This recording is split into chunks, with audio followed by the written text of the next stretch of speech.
사주팔자가 음력이라고 하는 것은 가장 잘못 알려져 있는 그런 그 속설입니다.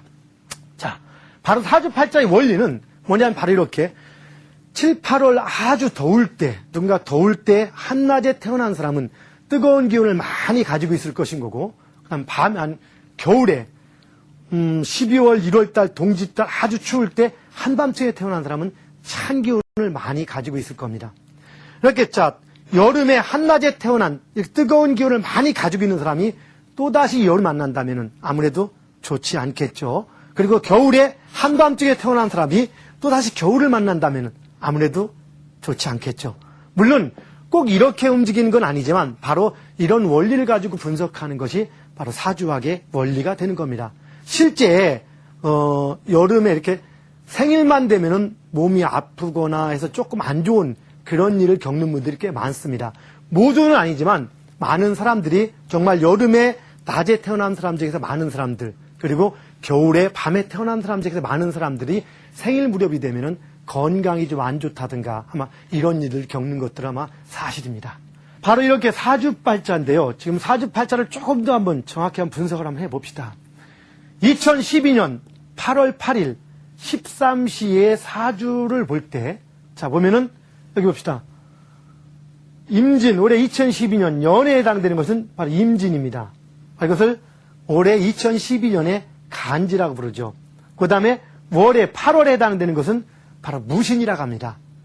무신. 그 다음에 8일에 해당되는 것은 신축입니다. 바로 태어난 날에 해당된다고 하죠. 그리고 지금 시간, 오후 1시의 시간은 갑오에서, 갑오, 즉 오시에서 갑오시라고 합니다. 그래서 보면 현재 글자가 총 몇 자입니까? 글자 보시면은 하나, 둘, 셋, 넷, 다섯, 여섯, 일곱, 여덟 자. 바로 8자죠. 8자, 8글자입니다. 그리고 바로 위에 있는 임진할 때 바로 임자를 우리가 천간이라고 합니다. 임, 무, 신, 갑같이 이런 것들을 천간이라고 부르고, 그 다음에 진, 신, 축, 오 같은 것을 우리가 지지라고 부릅니다. 이렇게 천간과 지지를 합해서 간지라고 부르는데요. 이렇게 천간과 지지가 이렇게 같이 이렇게 만날 때 우리는 그것을 기둥이라고 표현합니다. 그게 보면 기둥이 몇 개입니까? 연주라 해서 기둥숫자 쓰죠. 기둥이 하나, 기둥이 둘, 기둥이 셋, 기둥이 넷. 그래서 사주팔자는 바로 4기둥과 8글자.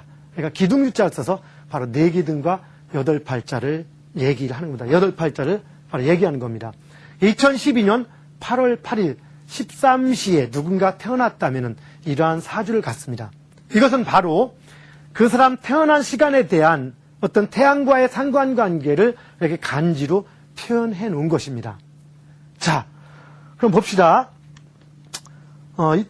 이 사주팔자가 태어난 사람의 연월 일시라면은, 자, 누군가가 2012년 8월 8일 태어났는데 한 사람은 낮에 태어나고 한 사람은 밤에 태어났다면은 이 사람은 태양의 기운을 받는 게 같겠습니까? 다르겠습니까? 자, 아무래도 같겠죠. 그러면 태양의 기운이 다르면은 이 사람의 삶이 같을까요? 다를까요? 삶도 역시 다르겠죠. 예. 즉, 2012년 8월 8일 똑같은 날, 즉 똑같은 날, 연이 같고 월이 같고 일이 같은데도 불구하고 시간만 달라도 사주는 다른 겁니다. 자, 2012년 8월 8일 태어났는데 2012년 8월 8일 낮 12시에 태어난 사람을 우리는 영어로 A라고 합니다. A라고. 그리고 2012년 8월 8일 오후 5시에 태어난 사람을 영어로 B라고 합니다. 자, 그럼 2012년 8월 8일 밤 12시에 태어난 사람을 우리는 영어로 C라고 합니다. 자, A와 B와 C는 바로 생년이 같고 월이 같고 일이 같습니다. 4주 중에서 3개의 주가 같고 8자 중에서 8글자가 같습니다. 6글자가 같습니다. 그래서 단지 2글자, 시간만 틀립니다. 자, 이런 A와 B와 C는 삶이 같을까요? 다를까요? 예, 다릅니다. 비록 연이 같고 월이 같고 일이 같을지라도 시간이 다르기 때문에 바로 태양을 받는 것이 다르고 그렇기 때문에 삶이 다릅니다. 이것은 중요한 문제입니다. 자, 이 사주명리학 관련 속설 중에서 혹시 삼재라고 들어보셨습니까? 예, 삼재는 뭡니까? 3년 동안 재수가 좋다? 3년 동안 재미있는 일이 벌어진다? 예. 3년 동안 되는 일이 없다라고 합니다. 자, 여러분 중에서 혹시 지금은 시대가 많이 좋아져서 삼재를 뭐 잘 믿지 않는 경우도 있습니다만 한번 삼재 믿는 분들 손 들어보세요. 고소해보세요. 시청자도 마찬가지입니다. 이름 안 적습니다. 자, 하나, 둘, 셋, 넷, 일곱, 여덟 명. 삼재 안 믿는 분. 예. 하나, 둘, 셋, 넷, 22명. 나머지는 뭡니까? 믿으려다 많은 분? 이 삼재라는 것이, 자, 믿자니 미신스럽고, 안 믿자니 찝찝합니다. 그냥 무작정, 자, 요즘은 많이 과학이 발달되어 있으니까, 이 시대에 무슨 삼재냐라고 해버리기에는 조금은 뭔가 좀, 캥기는 구석이 좀 찔리는 게 좀 있고요. 자, 오늘 한번 실제로 봅시다. 삼재는 지금 뭐를 갖고 따집니까? 자, 띠를 가지고 따지죠. 원숭이 띠, 여기 보시면 자, 원숭이 띠, 쥐띠, 용띠, 세 개 띠가 2010년부터 2012년까지 삼재에 들어 있습니다. 한번 이 올해 삼재에 든 거 손 들어보세요. 삼재 없습니까? 아, 이거 상당히 좀 신경 쓰입니다. 자, 어떻게 해야 이 삼재가 풀릴까요?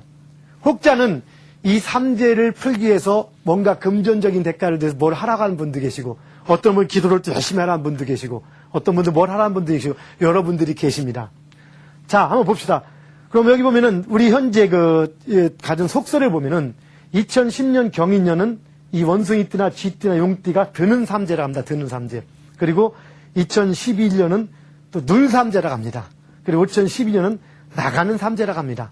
언제가 가장 힘들까 하면 다 힘들다고 하지만 또 나가는 삼재가 힘들다고도 하고 또 어떤 경우는 삼재인데도 잘 나갈 때가 있습니다. 그럼 뭐라고 합니까? 그때는 또 복삼재라고 얘기도 합니다. 어쨌든 이 삼재라는 것이 참 여러 가지의 많이 우리 살아가는 데서 본의 아니게 많은 걱정거리와 근심거리를 좀 만들어주고 있습니다. 근데 삼재는 지금 보다시피 바로 띠를 갖고 따집니다. 근데 우리가 조금 아까 봤듯이 잠깐 앞을 봅시다. 사주팔자는 누군가 태어난 연과 월과 일과 시를 얘기하는 걸 하겠습니다. 그런데 연이 같고 월이 같고 일이 같은데도 불구하고 시만 틀려도 삶이 다르다겠습니다. 자, 근데 만약에 누군가 시뿐이 아니라 일까지 다르다라면 그 사람 삶의 공통점은 아까 시만 틀린 것보다 더 많이 없겠죠? 만약에 월까지 다르다는 것은 연이 같다는 겁니다. 4주 중에서 3주가 다르고 단지 한 주, 연주만 같다는 겁니다. 즉 월까지 틀리면은 공통점이 더 없을 겁니다. 즉 동갑내기, 같이 태어난 동갑내기입니다. 만약에 그 얘기는 자 2012년에 태어난 사람 모두가 다 30살에 망한다. 뭐 35살에 잘 나간다. 이건 말이 안 되는 얘기일 겁니다. 그렇죠? 자, 그런데 바로 삼재는 뭐를 갖고 얘기합니까? 바로 띠만 가지고 얘기하면 띠. 사주 8글자 중에서 그 시도 틀리고 일도 틀리고 월도 관계없이 바로 연에서도 천간이 관계없이 띠. 즉 4살 차이가 전부 다 동시에 3년 동안 안 좋은 일이 일어난다는 겁니다. 쉽게 말해서 전혀 근거가 없는 바로 미신인 것이죠. 제가 이렇게 강의를 하고 나니까 어디인가에서 지금 강의를 하다 보니까 어떤 분이 질문합니다. 예, 박사님, 정말 우리 그 시동생이 3대 때 정말 안 좋은 일을 겪었습니다. 물론 맞습니다. 그 시동생은 틀림없이 3재 때 안 좋은 일을 겪었습니다. 그런데 그분은 3재 아닐 때도 안 좋은 일을 겪었습니다. 쉽게 말해서 그분이 어떤 일을 안 좋은 일을 겪은 것은 3재 때문에 겪은 게 아니라 우연히 안 좋은 시기가 바로 3재란 시기하고 이렇게 겹친 것이지 3재 때문에 꼭 나쁜 일이 일어난 것은 아니라는 겁니다. 물론 간혹은 훌륭한 스님이라든가 어떤 분께서 어떤 사람들이 잘 알려져 있는 개념을 통해서 그냥 3재니까 조심해라 해서 조심하라고 이렇게 얘기해 주는 경우는 있습니다. 그러나 실제 3재 때문에 안 좋은 일이 일어난 경우는 없습니다. 그래서 혹은 여러분들이 어느 분에서 3재를 빌미로 어떤 금전적인 것을 요구한다든가 3재를 풀어준다고 해서 뭔가를 이렇게 특이한 것들을 요구한다든가 무리한 것들을 하라고 한다면은 그분은 최소한 3재에 대해서 잘 모르거나 아니면은 다른 사적인 마음을 가진 분이라고 할 수도 있을 겁니다. 3재 말고 3재와 같이 가장 많이 알려져 있는 것 중에 하나가 바로 아홉수라고 있죠? 여러분 아시죠? 자, 보통 보면은 29살 시집가야 되는데 올해 29살이라고 결혼을 안 시키는 여도 있습니다. 혼기가 찼고 재상이 있는데도 불구하고 혹은 우리 신랑이 39살인데 이사해도 됩니까? 이 9이라는 개념이 뭘까요? 자, 숫자에서 1, 2, 3, 4, 5, 6, 7, 8, 9 다음이 뭐죠? 1과 0입니다. 두 자릿수가 10부터입니까? 11부터입니까? 우리는 자연수의 시작이 0입니까? 1입니까? 0이라고도 할 수 있지만 실제 수의 시작은 1부터죠. 1부터입니다. 그럼 두 자릿수의 시작은 10입니까? 11부터입니까? 좀 애매하죠? 예. 엄격히 치면은 11부터라고 볼 수 있습니다. 11, 21. 그럼 10이라는 숫자는 뭡니까? 바로 1과 0.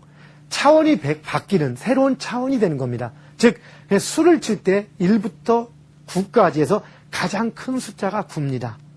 동양은 자고로 이렇게 너무 꽉 찬, 마지막까지 꽉 찬 것들을 꺼리는 습성이 있습니다.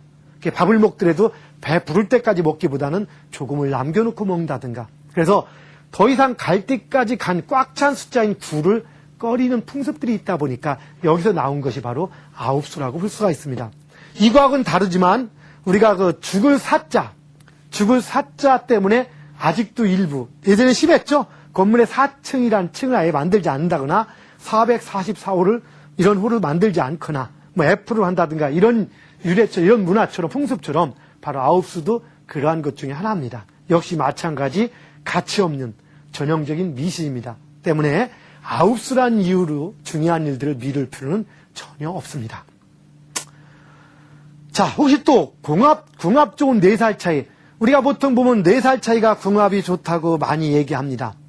30살하고 26살하고.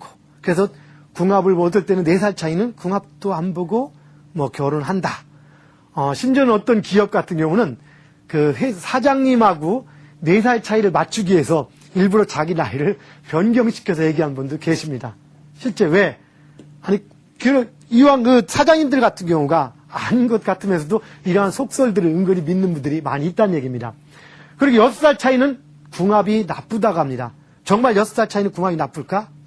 자, 예를 들어서 우리 사장님이 이런 걸 잘 믿는다고 합니다. 잘 믿습니다. 그런데 내가 사장님과 6살 차이다. 그럼 신경이 쓰일까요? 안 쓰일까요? 정말 쓰입니다. 안 쓰이지 않습니다. 잘하다가도 뭐가 조금 잘못되면은 혹시 뭐가 안 맞아서 그럴까? 사실 이러다 보니까 정상적인 평가를 받지 못하거나 정상적으로 평가를 하지 못하는 그러한 예가 생길 수도 상당히 있습니다. 그러나 사실 이거 역시 마찬가지 전혀 근거가 없는 잘못 알려진 속설입니다. 아까 얘기했듯이 사주팔자는 연과 월과 일과 시 이 4개가 합쳐졌을 때만 모두가 다 구성되어 있을 때만 정확히 우리가 예측을 하고 구분할 수가 있는 것이지 시간만 틀려도 다르기 때문에 단지 나이만 가지고 얘기할 수는 없는 것입니다. 용띠는 정말 몸에 비늘이 있을까요? 용띠로 태어나면 올해가 무슨 띠? 올해가 임진년이라 가지고 무슨 띠죠? 바로 용띠죠? 자, 그럼 용띠는 몸에 비늘이 있을까? 혹시 용띠로 태어나면 이렇게 몸이 길쭉하고 구름 타고 다니까 그럼 얼마나 좋겠습니까? 한번 제가 참고로 한번 잠깐 볼게요. 우리가 이렇게 12띠 동물, 12동물이 배정되는 데는 그런 나름대로 이유가 있습니다. 유래가 있습니다. 보통은 이 띠 같은 것들이 지금 이 사주명리학이나 이런 것들이 구성된 시기, 구성된 문화는 바로 동양의 농경 문화입니다. 동양의 농경 문화 속에서 구성이 된 것인 거고 또 이 띠는 자축인묘 진사오미 신유수레라는 바로 12지지에 배속이 되어 있습니다. 그래서 이 12지지는 또 어떤 역할을 하냐면은 바로 1년 12달, 12달에 배속이 돼서 바로 그 계절을 의미합니다.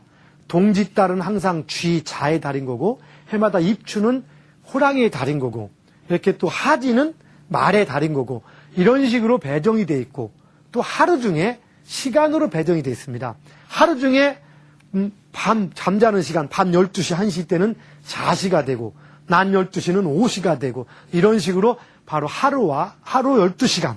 지금 우리가 24시간으로 하지만 옛날에는 12시간으로 구분을 했었습니다. 그래서 1년 12달과 하루 12시진이라고 볼 수 있겠죠. 바로 12시진에 배속돼 가지고 바로 시간의 흐름을 의미합니다. 그래서 바로 이런 띠동물은 우리 농경 문화 속에서 바로 시간의 흐름과 연관이 돼 있다는 것을 한번 여기 본다면 재미가 있을 겁니다. 자, 용하면 용의 의미는 뭡니까? 바로 용 같은 경우는 우리 용은 동양에서 상징하는 용이 어떤 의미를 갖습니까? 동양에서 용은 요술을 부리고 희망적인 변화를 가져오는 겁니다. 그리고 그래서 옛날에 보면 임금이 앉는 의자를 뭐라 하죠? 용상, 용좌. 그리고 개천에서 용났다. 무슨 얘기입니까? 망했다는 얘기예요? 아니요. 자, 평범하게 하다가 상당히 잘 나갔다. 우리는 상당히 뭔가 획기적으로 잘 되거나 아주 사회의 상류층으로 올라갈 때 바로 용자를 붙이기도 합니다. 그래서 올해가 바로 용의 해다 보니까 특히 용에 대한 얘기가 많이 있는데요. 올해 태어나면 정말 용처럼 바로 승진을 할까? 자, 한번 용의 의미를 봅시다. 용은 계절을 보신다면은 바로 양력 4월달을 의미합니다. 양력 4월, 음력 3월이고 시간으로는 아침 7시 반부터 아침 9시 반까지 이것이 바로 용이 의미하는 그런 시간입니다. 그럼 왜 여기에 용이 배정됐을까? 잘 봅시다 한번. 용의 의미. 서양에서의 용은 악마나 악종들의 의미에서 별로 좋지 않은 의미를 갖습니다. 근데 동양의 의미는 상당히 길한 희망과 꿈을 위한 요술과 조화를 부리는 그런 의미를 갖고 있죠. 자, 우리가 봄이라고 할 때 봄이 언제죠? 입춘이 언제입니까? 양력 2월 4일에서 5일 사이가 입춘입니다. 그래서 입춘, 그야말로 봄이 오는 시기랍니다. 봄이 오는 시기. 봄이 시작되는 거죠. 2월달 입춘입니다. 봄이 왔다. 봄이 온다고 하지만 밖에 보면 어떻습니까? 아직까지 세상은 춥습니다. 싸늘합니다. 춥습니다. 자, 3월달 이제 본격적으로 춘분도 옵니다. 근데도 불구하고 아직까지 밖은 차갑습니다. 봄은 왔다고 하는데 오죽하면 춘내불사춘이란 말까지 생겼을까요? 그렇죠? 봄이 왔는데 봄 같지 않더라. 그러다가 양력 4월이 딱 됩니다. 양력 4월이 되면 어떤 변화가 생깁니까? 자, 1월, 2월, 3월까지 세상이 을씨년스럽게 있다가 양력 4월이 되면 정말로 누가 세상에다가 초록색 물감을 뿌린 것처럼 온 세상이 파랗게 쫙 변화를 가져옵니다. 정말로 용이 조화를 부렸다고 할 수도 있지 않겠습니까? 자, 아침에 봅시다. 아침에 7시 반부터 9시 반까지의 시간이 바로 용의 시기입니다. 혹시 여러분, 시청자 여러분들 중에서, 여기는 방청객이나 시청자 중에서 7시 반 이전에 바로 현재 이 모습, 여기를 깔끔한 이 모습 그대로 7시 반 이전에 집에 계신 분 손 들어보세요. 물론 집에 지금 편하게 계신 분들은 관계없겠지만, 자, 보통은 7시 반 이전에 누군가를 갑자기 만나보면은 잘 못 알아보시는 분들이 계세요. 가장 편안한 모습으로, 정말 편안한 모습으로 집에 있다가 7시 반에서 9시 반 사이 어떻게 편안해 보십시오. 딱 깔끔하게, 저도 마찬가지입니다. 딱 가서 만지고 뭘 좀 하고 세수 좀 하고 이렇게 딱 깔끔하게 하고 나서 일터로 나갑니다. 즉 예로부터 지금까지 7시 반에서 9시 반 사이는 해가 뜨는 시간이고 사람들이 바로 일터로 나가는 그러한 시간입니다. 과연 용이 조화를 부린다고 할 수 있지 않겠습니까? 바로 이런 의미인 겁니다. 즉 하루 중에 가장 많은 변화가 일어나는 것. 어떤 변화입니까? 희망적인 변화입니다. 그 다음에 1년 중에 가장 많은 변화. 봄이 온다, 겨울 동안의 그 춥고 어두웠던 시기를 지나서 이제 막 봄이 오는 희망적인 시기. 바로 희망의 변화가 눈에 딱 드러나게 나타난 시기. 그게 바로 용의 시기인 겁니다. 바로 이러한 그 계절적인 상황, 시간적인 상황에 맞춰서 바로 12띠 동물들을 바로 12지에 이렇게 대입을 시켜 나간 것입니다. 자, 무슨 얘기인지 아시겠죠? 자, 한번 봅시다. 자, 그 다음에 또 우리가 알고 있는 대표적인 속설 중에 하나, 이사 가는 날. 부동산 관련된 분들은 특히 잘 알고 계시죠? 자, 손 없는 날이라고 들어봤죠? 자, 이사는 언제 한다? 손 없는 날. 며칠이죠? 9일, 19일, 29일, 10일, 20일, 30일. 자, 우리가 하는 역할이 오늘 그 모든 음양우행이나 사주명리학의 그 속설들을 파헤치는 역할을 하고 있습니다. 그래서 파헤쳐서 신비를 벗기고 과학의 옷으로 갈아입히는 그런 역할을 해나가고 있습니다. 그럼 여기서 이것도 한번 분석을 해봐야겠죠. 그럼 손 오는 날의 근거가 뭘까? 자, 손 오는 날은 동양에서 그 태백살이라는 게 있습니다. 혹시 들어보셨나요? 바로 이 태백살이 바로 손 없는 날을 주관한다고 합니다. 이게 무슨 얘기냐고요? 이 태백살이 매월 1일 날은 동쪽에서 이렇게 딱 쳐다본답니다. 누가 이사 가는 사람 없나? 아주 쳐다본대요. 왜? 괴롭히려고. 매월 2일 날 남쪽에서, 매월 3일 날은 매월 2일 날은 동남쪽에서, 매월 3일은 남쪽, 4일은 남동쪽, 남서쪽, 이렇게 해서 8일은 북쪽에서 딱 쳐다보고 9일과 10일은 더 이상 갈 데가 없으니까 이제 하늘로 올라간답니다. 그래서 태백살이 이제 하늘로 올라가서 쉬는 9일, 10일 날 얼른 이사가라고 해서 이때가 손 없는 날이라 하는 겁니다. 물론 여기서 손은 귀한 손님을 얘기하는 거 아닌 건 알고 계시죠? 예, 좀 안 좋은 액을 얘기하는 겁니다.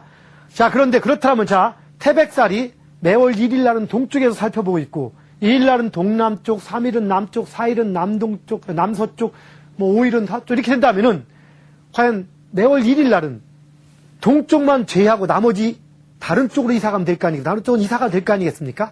매월 2일은 동남쪽 빼놓고 태백살이 안 돌아보나 보면서 얼른 싹 이사하면 되지 않겠습니까? 그렇죠?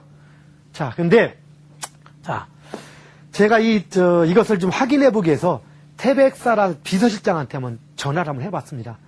왜 그렇게 사람들 이사 가는데 이렇게 관심이 많냐라고 전화해 보니까 태백살 왈, 나는 사람들 이사 가는데 관심이 전혀 없다.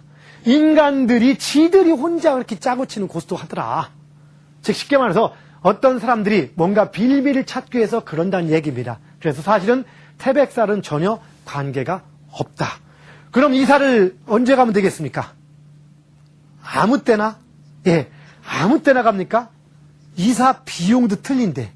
자, 이사는 내가 가기 좋은 날 중에서 가급적이면 손 있는 날 갑니까? 손 없는 날 갑니까? 자, 손 없는 날은 이사 비용도 비싸죠. 그래서 가급적이면 손 있는 날, 기왕이면 이사 비용 싼 날 가시고 그 남는 차액으로 짜장면 시켜 먹으면서 저도 한 그릇 이렇게 지켜주면은 고맙다 소리라도 들을 수 있지 않겠습니까? 자, 그래서 이사는 언제? 손 있는 날 가야 한다. 이사 비용도 싸다. 이해하시겠죠? 자, 앞으로는 그냥 쓸데없이 날 맞춘다고 억지로 비싼 돈 주면서 손 있는 날 이사하다 보면은 이 사람 손 없는 날 같은 경우는 이사하시는 분들 두탕 뛰려고 막 불친절하게 막 빨리 움직이고 불친절하고 막 그렇습니다. 굳이 그럴 필요가 없겠죠? 자, 그다음에 여러분 대장군이라고 들어봤습니까? 이것도 사람들이 많이 알려져 있는 속설 중에 하나입니다. 임진년의 대장군 방향이 뭘까요? 물론 전문적인 용어를 갖고 따진다면은 뭐 방합을 생하는 해, 임진년은 인묘진 북방이니까 이 북방을 생해주는 곳이 어디냐? 인묘진이 목이라고 합니다. 동방 목이다 보니까 인묘진 목이라고 합니다. 합해서 그래서 인묘진 목을 생해주는 방향이 북방이라고 합니다. 그래서 인묘진은 북방, 사오미는 동방 이렇게 얘기를 합니다만은 대장군식 돼가지고 남이 이사 가는 거 신경 쓰겠습니까? 전혀 신경 안 쓴다니까 이것도 굳이 신경 쓸 필요 없습니다.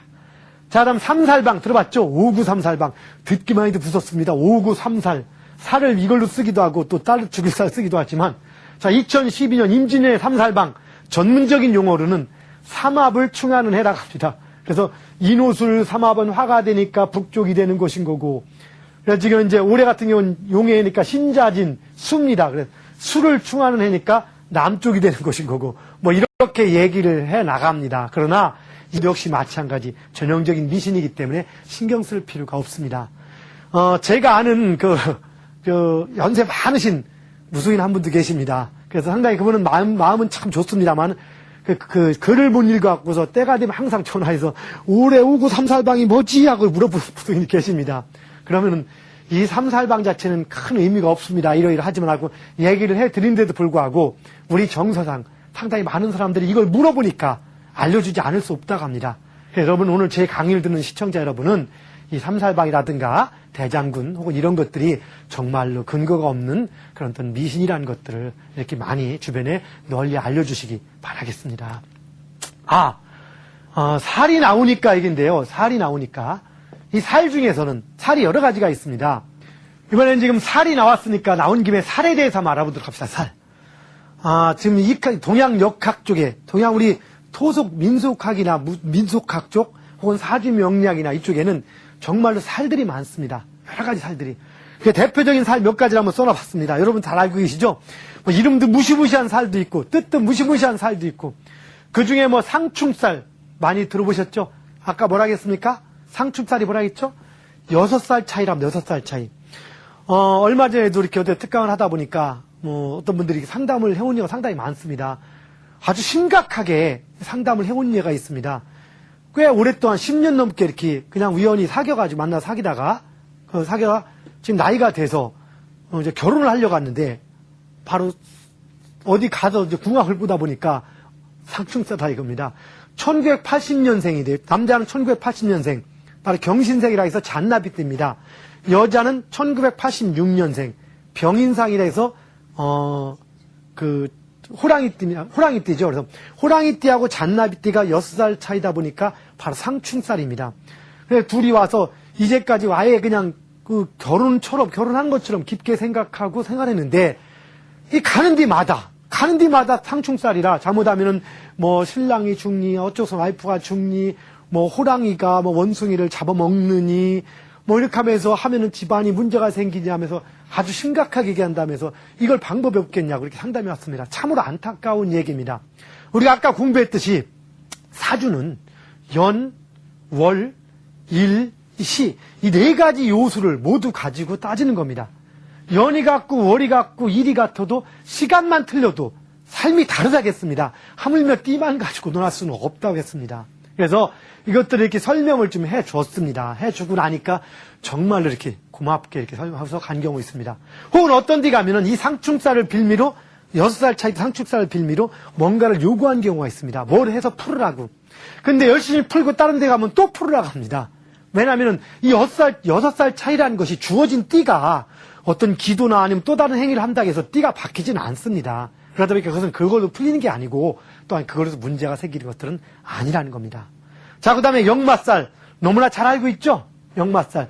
원리를 따진다라면은, 사주에서 우리가 전문용어로 인, 신, 사해라고 합니다. 그건 뭡니까? 인은 그 호랑이띠, 신은 원숭이띠, 사는 뱀띠, 해는 돼지띠, 이 4개의 띠를 기본적으로 역마살을 가지고 있는 겁니다. 그리고 이 4개가 사주 중에 들어있을 때 우리는 또 역마살이라고 얘기를 합니다. 옛날 아주 역마살이 있으면은 정처 없이 떠돌아다닌다고 합니다. 그럼 제가 여기서 여러분에게, 시청자 여러분께 2가지를 얘기합니다. 한 가지는 정말 역마살이 없다면은 이 글로벌 시대에 해외여행 갈 수 있을까요? 정말 역마살이 없다면은 무역업 할 수 있을까요? 그냥 시골에 태어난 사람이 역마살이 없다면은 그 시골에서 도시도 나가보지 못하고 그냥 평생 그대로 살 수도 있습니다. 역마살이 나쁜 것만 아니라는 겁니다. 그 다음에 또 한 가지는 이 역마살은 사실은 역마살조차도 큰 근거는 없습니다. 아까 얘기한 그 4가지 띠, 바로 인신사해의 4가지는 우리가 나중에 따질 때 그 오행으로 구분할 때 그 기운이 시작되는 기운이다 보니까 맹렬한 기운입니다. 맹렬하고 시작되는 기운이다 보니까 기운이 강해서 가만히 머무르지 못하고 움직이다 보니까 그걸 빗대서 역마살이라고 표현을 해놓은 겁니다. 그래서 역마살도 전혀 여러분들이 신경 쓸 필요가 없다는 겁니다. 그 다음에 도화살 들어보셨죠? 뭡니까? 도화살. 도화살은 많이 알죠? 특히 이쁜 살. 남녀가 너무 이뻐서, 너무 잘나서, 너무 많이 가지고 있어서 그 이성들을 너무 많이 밝혀서 이성으로 인해서 문제가 생긴다. 그래서 특히 연예인들 같은 경우가 도화살이 많지 않겠냐라고 이렇게까지 얘기했는데, 논문 연구 결과에도 연예인이 특히 더 도화살을 많이 가지고 있지는 않다는 결과들이 나오기도 했습니다. 도화살의 원리는 사주 중에서 우리가 지지 중에서 가장 강한, 기운이 강한 지지라 해서 왕지라는 게 있습니다. 자, 오, 묘, 유라고 하죠. 그래서 쥐띠, 말띠, 토끼띠, 그 다음에 닭띠. 이 4가지 띠라든가 이 4가지가 사주 중에 들어가 있을 때를 우리는 도화살이라고 합니다. 이 4가지가 있으면은 이성으로 인해서 문제가 생길 수 있다라고 얘기를 합니다. 그런데 실제는 꼭 그렇지는 않습니다. 그것은 기운이 강한 거다 보니까 그렇게 표현한 것이지 꼭 그렇지는 않습니다. 그 외에도 보면은 공방살, 독수공방살, 과부살, 자다가 봉창 두드리는 살, 별살들이 다 있습니다. 근데 살들은, 그런 것들은 크게 신경 쓸 것 없습니다. 백호살 들어보셨죠? 어디 가면 얘기합니다. 백호살이 사주에 몇 개가 있어가지고, 옛날에는 호랑이가 물어간다, 백호가 물어간다, 혹은 백주대 날에 호랑이한테 물려간다, 이렇게 얘기를 했었습니다. 그러다가 이제 요즘 호랑이가 어딨냐라고 하니까 또 요즘 이렇게 안 좋게 얘기하는 분들, 일부 잘못된 역학인들도 그렇게 얘기합니다. 요즘은 호랑이가 아니라 자동차에 당한다, 자동차. 시골은 자동차 없으면 경운기에 당한다. 이렇게 얘기합니다. 이런 살이 있으면은, 실제 이런 살이 있는 분이 자동차 사고 나는 경우 상당히 많이 있습니다. 그런데 이런 살 없는 분도 사고 많이 납니다. 그래서 이런 살이 있기 때문에 사고가 더 많이 나는 것은 아니라는 겁니다. 그것도 신경 쓸 건 없습니다. 그 다음 원진살 참 많이 들어봤죠? 부부간의 관계를 많이 얘기합니다. 헤어지지도 못하고, 그 다음에 같이 살면서도 살지도 못하고, 막 그렇게 왼수같이 싸웠다가 싸웠다 뭐 했다, 이런 관계라 해서 원진살이라고도 표현합니다. 뭐, 기문간살, 원진살. 그런데 사실은 부부간에 살아가면서 그렇게 싸우고 뭐하고 하지 않는 경우는 참 드뭅니다. 누구나 다 이렇게 싸우기도 하고, 또 항상 가까운 사람하고 이런 문제를 겪습니다. 물론, 유독이 그런 문제를 겪는 분이, 특히 많이 겪는 분이 계십니다. 근데 그분이 꼭 원진살 때문에 그렇다라고 얘기할 수만 없습니다. 우연히 원진살 있는 분이 그런 일을 겪을 수는 있지만 원진살 때문만은 아니라는 겁니다. 자, 이렇게 몇 가지 사례에 대해서 알아봤는데요. 시청자 여러분에게 제가 한 가지를 알려드리겠습니다. 우리가 이 살 중에서, 살은 참 많습니다. 이런 살 중에서 가장 중요한 살, 진짜 가장 무서운 살 딱 두 가지가 있습니다. 그래서 이 가장 무서운 살, 이 두 가지만 제외하고 나머지 살은 그렇게 신경 쓰지 않으셔도 됩니다. 자, 이건 중요한 건데, 얘기를 할까요? 아니면 바쁜 시간 관계 넘어갈까요? 박수를 쳐주면 얘기를 한번 하고요. 자, 한 번만 얘기할 테니까 잘 들으십시오. 그리고 메모 준비하세요. 딱 한 번만 얘기할 겁니다. 우리가 알고 있는 살 중에서 가장 무서운 살 두 가지입니다. 살 중에서 가장 무서운 살은 허리살과 뱃살입니다. 그래서 허리살과 뱃살은 정말로 무섭습니다. 이거는 약도 없습니다. 그래서 지금 어떤 분들은 허리에 보면 손잡이가 2개, 3개씩 이렇게 달려있는 분들 계신데요. 이건 약도 없습니다. 그래서 허리살과 뱃살을 제외한 나머지 살들은 그렇게까지 여러분들이 신경을 쓰지 않으셔도 괜찮습니다. 자, 오늘 이렇게 몇 가지 지금, 인생 사계절, 성공 리듬 찾기의 첫 강의, 바로 동양 미래예측학의 허실에 대해서 이렇게 공부를 한번 해봤습니다. 자, 한번 간략하게 한번 요약을 한번 해보겠습니다. 이제까지 알린 전형적인 미신, 삼재와 아홉수는 뭐다? 바로 전형적인 미신이다. 그래서 삼재나 혹은 삼재 때문에 혹은 아홉수 때문에 중요한 일들을 미루거나 망설일 필요는 없고, 또한 이런 것 때문에 우리가 이렇게 불필요한 금전적인 손실을 볼 필요는 없다는 겁니다. 그리고 4살 차이는 정말 궁합이 좋을까? 4살 차이는 궁합이 좋을 수도 있고 나쁠 수도 있고, 이 나이하고는 굳이 관계가 없다겠습니다. 마찬가지로 6살 차이 상살 결혼 전혀 관계 없다겠습니다. 혹시 이 시청자나 여러분 시청자께서 알고 계신 분들 중에서 6살 차이 상충살 때문에 궁합 나빠서 헤어지려고 하는 사람이 있다면 보따리 싸들어가면서 말려주시기 바라겠습니다. 자, 이사는 언제 간다? 손 없는 날이 아니고 가능하면 내 편한 날 중에서 가급적이면 손 있는 날. 왜? 이사 비용도 싸기 때문에. 자, 그 다음에 대장군방이나 삼살방은 전혀 근거 없는 미신이기 때문에 굳이 따질 필요가 없다는 것입니다. 그 다음에 사주팔자의 기준은 양력이다, 음력이다? 네, 사주팔자의 기준은 바로 음력이 아니라 양력입니다.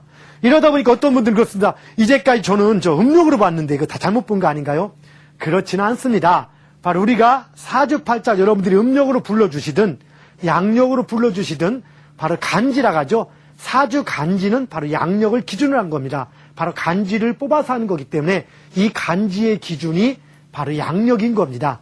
그런데 아직까지 이렇게 사주나 역학을 하신 분 중에서 원리를 공부하기보다는 그냥 이렇게 대충 아니면 그냥 통례적으로 답습해서 원리에 관계없이 이렇게 배워서 신비하고 섞여 있다 보니까 그냥 배운다 하다 보니까 음력인지 양력인지 모르고 아직까지는 사주는 무조건 음력이다라고 이렇게 얘기하시는 분들이 많이 있을 뿐인 겁니다. 자, 사주팔자의 모두 기준은 양력입니다.